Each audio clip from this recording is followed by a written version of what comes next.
आखिर सीता किसकी पुत्री थी, मंदोदरी की, पृथ्वी की या फिर ऋषि दत्त की? इस कथन में रामायण का छुपा बड़ा रहस्य। आइए जाने इस अद्भुत वृतांत को। आप देख रहे हैं भक्ति मन।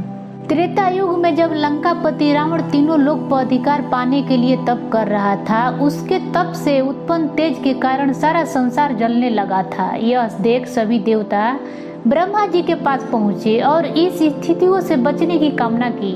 ब्रह्मा जी ने रावण के पास पहुंचा और उसे वर मांगने को कहा। रावण ने कहा, मुझे अमर होने का वरदान दीजिए।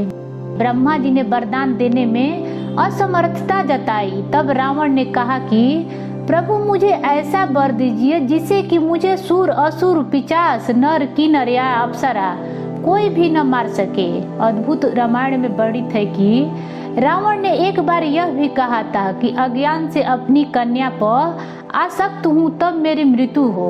रावण को यह वरदान देकर ब्रह्मा जी ब्रह्मलोक चले गए। रावण ने मनुष्य द्वारा मारे जाने का वर नहीं मांगा, क्योंकि वह मनुष्यों को तिनके की तरह समझता था। वरदान पाकर रावण अपने को अजय समझने लगा और अहंकार में चूर रावण ऋषि मुनियों को सताने लगा। दंड कार्य वन में ऋषि मुनि रहा करते थे। रावण ने उन्हें मारना उचित नहीं समझा। रावण की आज्ञा से सैनिकों ने आश्रम से कमंडल को लिया और ऋषियों के शरीर से बाण चुभो कर रक्त निकाला और रक्त को उस कमंडल में रखकर रावण को सौंप दिया। दरअसल वह कमंडल ऋषि गृत्समद का था, जो कि 100 पुत्रों के पिता थे। उन्हें पुत्री का लालसा थी। उन्होंने माता लक्ष्मी से प्रार्थना की थी कि माता लक्ष्मी उनके घर पुत्री रूप में जन्म ले।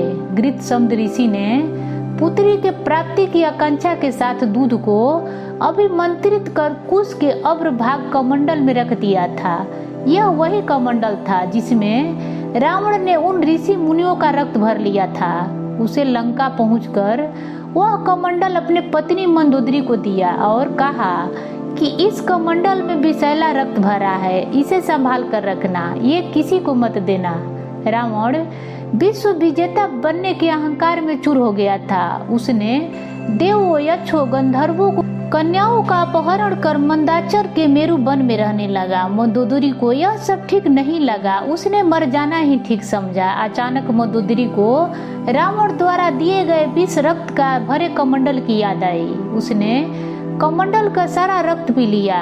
कमंडल के रक्त पीने के बाद मंदोदरी गर्भवती हो गई। ऐसे में वह घबरा गई। उसने सोचने लगा कि महल के अन्य स्त्रियां क्या कहेंगी। रावण भी कई वर्षों से नहीं है। तब मंदोदरी तीर्थ यात्रा के बाद कहकर विमान से कुरुक्षेत्र आई। उन्होंने उस शिशु को जन्म देकर संदूक में रखा और जमीन में गाड़ दिया।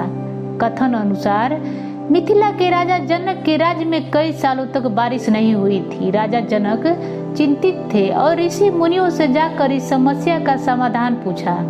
ऋषियों ने राजा जनक को बताया कि जब आप स्वयं हल चलाएंगे तब जाकर आपकी राशि पर इंद्रदेव की कृपा होगी। जब राजा जनक ने हल चलाने लगा, उसी समय उनके हल धातु में टकरा कर अटक गया। राजा जनक ने वह खुदाई का आदेश दिया। वहां से कलश निकला और कलश की अंतरिक्ष सुंदर सी कन्या थी। राजा जनक, जो कि खुद निसंतान थे, उन्होंने कन्या को भगवान का आशीर्वाद समझकर उस कन्या को अपनी पुत्री बना लिया। दोस्तों, रामायण की कहानी से स्पष्ट है कि सीता की मां मंदोदरी थी, लेकिन यह आज भी रहस्य है कि सीता आखिर किसकी पुत्री थी, ऋषि गृत्समद की या पृथ्वी की या फिर मंदोदरी की? कमेंट बॉक्स में बताएं और पसंद आए तो लाइक करें। ऐसे ही रोचक वीडियो देखने के लिए जुड़े रहें। धन्यवाद।